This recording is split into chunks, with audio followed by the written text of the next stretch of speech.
say we just got together. So I'm truly proud of our men as well as our coaches and staff, sports staff, and so forth. Not happy with the way we played, but I'm happy with the win. You got to be happy with a W no matter how it comes. Truthfully, it's one point in the game I said, we can't let this dude win. There ain't no way we let this dude win. You know, his press conference is going to be unbearable if we let this dude win. And but I knew even when we got the ball on the 2 or 3, 4 yard line, I said, as long as the ball in Shador's hands, we're going to get down this field. I knew that without a shadow of a doubt. And when we went to center field to talk about overtime, I told him we want the ball. I want you to have the ball. Most teams put the defense out first so you can see kind of what they do. If you don't get, you get 3, you know what you have to do. I want the offense out first. I want you to put pressure on them to get them out of their comfort zone. That's kind of how it transpired. It was a great day for Colorado. It was a great day for the Buffalo fans. It's a great day that we got to win. Let's go. Jake, go ahead. Hey, Coach. Congrats on the How win. you doing, sir? Doing great. Jake Schwannis, DMVR. Just curious if you have an update on Travis and just your thoughts on that play. I think Coach Ray is going to the hospital to check him out. The first thing I heard that he would be out for a few weeks. I heard that for sure. But we're going to do what we got to do to take care of him. So I know Travis like a book. He probably is going to want to be out for 2 weeks. But we got to make sure his health is more important than his game. Go ahead, Mick. Hey, Coach McMiller, Fox 31. How you doing, sir? Good. You've talked about it many times that, like you said in your opening statement, that if Shador has the ball, you have faith that he can go down there. This isn't the first time he's done it, but to be able to do it on this stage with the amount of eyeballs on it, what does it say about his progression as a player and as a man? Shador's been that. You guys just hadn't seen it because he was at HBCU and we were secluded. I guess no one had TVs and they didn't work out here in the television that we were playing on last year. But this is who he is. It don't matter where he came from. That's who that guy is. And his passion and his study habits and his commitment to excellence, it shows every weekend. I know a multitude of people, not you guys. You guys are family. You beautiful women are family. But people wait for him to fail. Like he can't keep this going. Yes, he can, because this is who he is. Hey, Coach. I just noticed it wasn't until the 5th drive that I charted that Michael Harrison took the field for the offense, and it wasn't until much later in the game until Alejandro Mata took the field as the kicker. So I was just wondering, what's the message? How do you keep these guys focused when they start? Well, they got to focus. If a guy isn't starting, he's contributing on special teams. So a lot of the starters we don't allow to play special teams unless they're seniors or aspiring juniors that's getting ready to go pro. So he got in there and did his thing and caught some key balls for us to move the chains. And Mata, you know, I give everybody opportunity. Mata don't miss. I know that. You know, he hadn't missed. I think he got one blocked in Jackson, right? That's it. Mata don't miss. So I'm going to give everybody an opportunity to do what they're gifted to do. But when it comes back around and he's up, he's going to nail it. Hi, Coach. Adam Munster, Tiger. How you doing, sir? Sports, doing well. After Shiloh's pick 6, it looked like you guys had a moment out there. What did that moment? What was that like for you? You know, I'm coach, but every now and then during the game, I have a dad moment. And that was a dad moment, just running down the sideline as he was running down the sideline. That's the most I ran in years. Yeah, I didn't even know I had it in me. But just to see his joy and see him just atone for some of the things, because he studies so much, and he's like, I'm going to stop playing passive. I'm going to jump it. I'm going to jump it. And he did it. So that was the moment of what he put into his work ethic and film study and just being aggressive. And he's capable of that.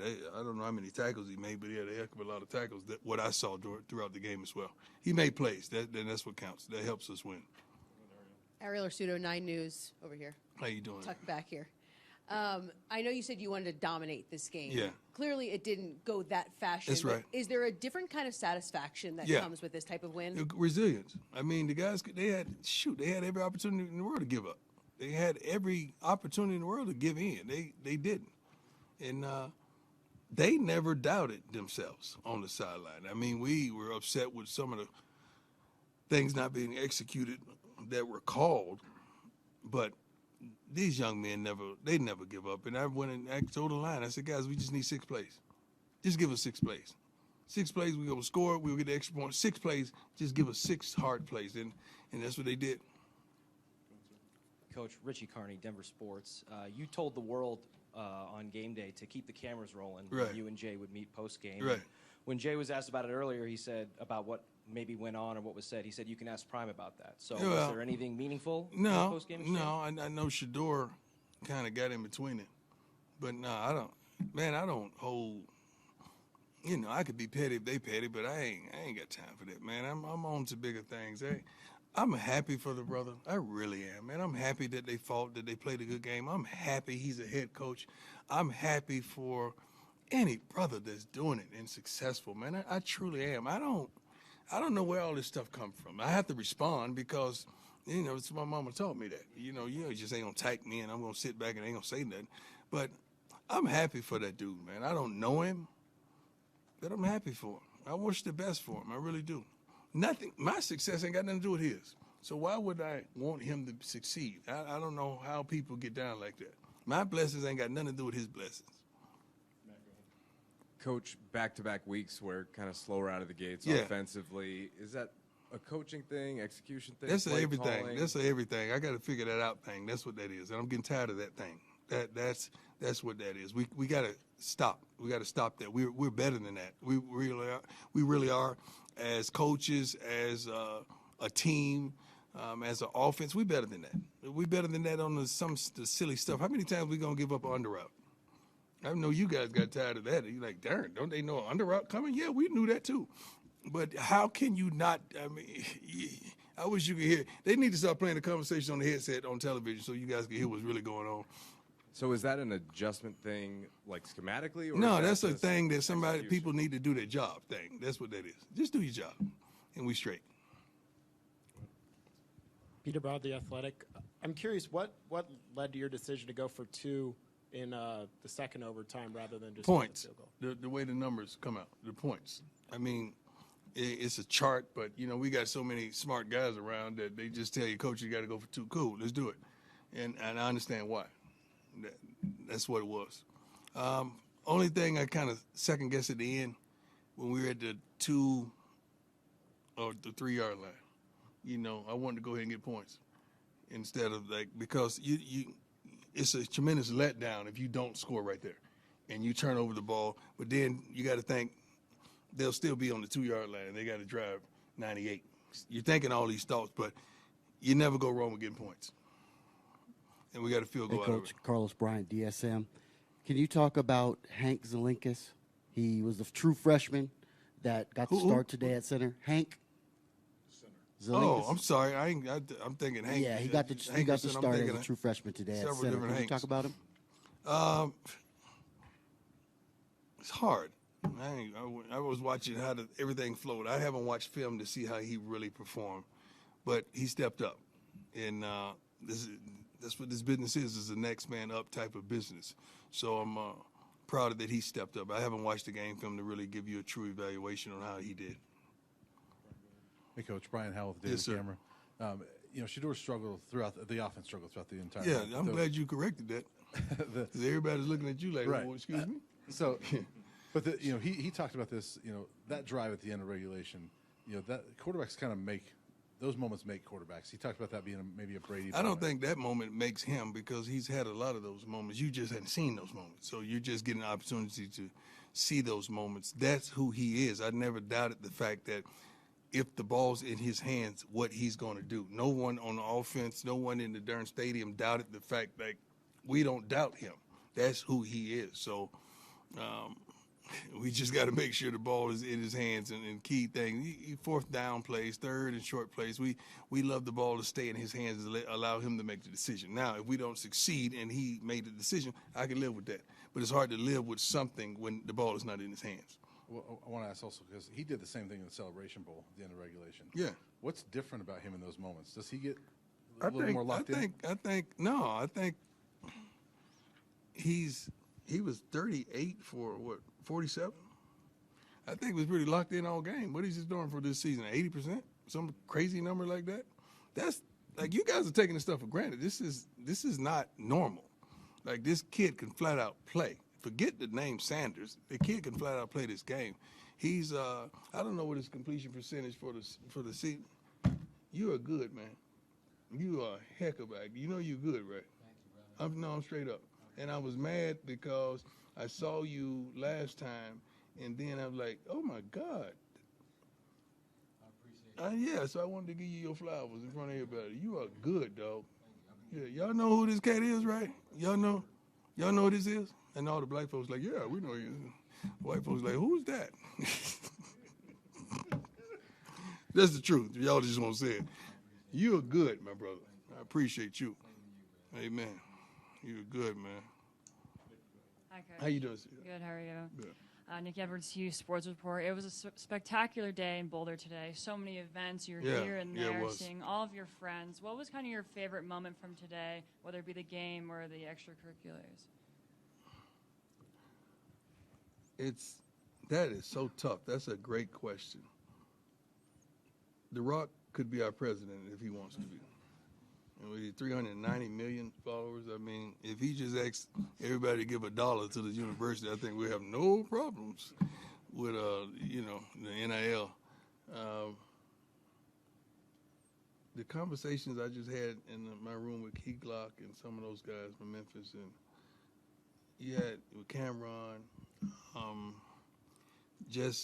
I love Lil Wayne like he's my son. Like he, speaking to his mother before the game as well. There's so many different moments, being on the different sets and seeing these beautiful, wonderful fans all congregate together. Campus was electric today. I don't know if some of you got a chance to witness it, but I don't know how it's been in the past, but campus was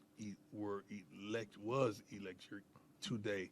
And don't dismiss the fact that we always recruit. So when those college kids that are on recruiting trips see this kind of stuff, it's one of the big fellas just said, hey, man, it's different. This is straight out different here. And we had some dogs here on recruiting trips today. So it was so many wonderful moments. I don't know when we're going to put it out, but my mother was pretty much the pregame speech today, her and Rock. So you're going to get it's going to be good when you hear what she had to say in the pregame speech. Yeah, so I didn't have to fire him up. She did her doggone thing. I'm proud of her. Tony, go ahead. Hey, good morning, Coach. How you doing, sir? Tony Casolo, Buffalo's Wire. Thank you. I'm doing well. How are you? Awesome. You mentioned you want to have the ball in Shador's hands as much as possible, but the offense was 2-1 run to pass today. Is that by design, or would you like to see more balance? We're not on the running offense? the ball. We can't do something we can't forcefully do. I mean, we're not successful at running. That's an attitude. That's an attitude. That's just a straight attitude that we're going to run the ball and you're not going to stop us. That's a darn attitude. We got to develop that attitude sooner or later, and prayerfully more sooner than later. Coach, how you doing? Clinton Yates, ESPN. You talk about the vibe around this team, all the different people that are showing up around the program. Y'all are starting to get mentioned along the likes of Georgetown Hoyas, UNLV, Fab Five, Black America's team. You know what I'm saying, in terms of what you're representing. What's that like for you guys in terms of the popularity you're taking on national? Well, first of all, these kids weren't even born, so they don't understand that. Dennis Thurman and some of the older coaches like myself, we understand that and how dynamic and how much of a blessing that is to even be mentioning those likes. It's tremendous. It's not a burden whatsoever. It's a blessing, and we're thankful for that. But I don't think our young men inside the locker room understand the moment. Like, that's what I told them in the last series. Guys, this is a moment you will never forget, and let's maximize this moment. And they went out and did it. But when you're that young, and all of us were young one day, some of us are still young and naive, we don't understand these moments are just slipping by slowly but surely, and we got to grasp them because it's incredible. What happened and what transpired today was incredible. It really was, from the start to the finish of the day. Approaching 2 a.m. Two more, Romy, go. Coach, Romy Baines, CBS How you Colorado. doing, girl? I'm doing great. How you doing? Excellent. Just staying awake. Shiloh got 2 turnovers today. I'm wondering if that moved him up in the kid rankings. That's good. Yeah. You know what? He is moving up. He is moving on up like the Jeffersons. But Shador is straight out balling too. Bossy came in and gave me the biggest hug and kiss and appreciation for Daddy that she could ever give me at the end of the game. So that was great. And Junior's been balling. What he does on social media is fascinating. So it's tough. My kids' rankings are tough. It's a serious run right now. It really is. It's a serious run right now. I'm the only one that's honest about ranking my kids. You guys act like you love all of them the same, and you don't. I don't know why y'all act like that. Coach Dan Mormon, Mile High Sports Magazine. Last doing? week you said 80% of your team, staff, and everything is bought in. Does a win like tonight increase I didn't say that bought number? in. I never use the word bought because that would think like we selling something. They believe. They believe. Probably 85%. We still got another 15% that truly believe, no matter what. And oftentimes, that's not some of the pivotal and key guys. That's some of the staff that's distant from helping and have influenced what we do on the field. And there's some guys that probably ain't even dressing out.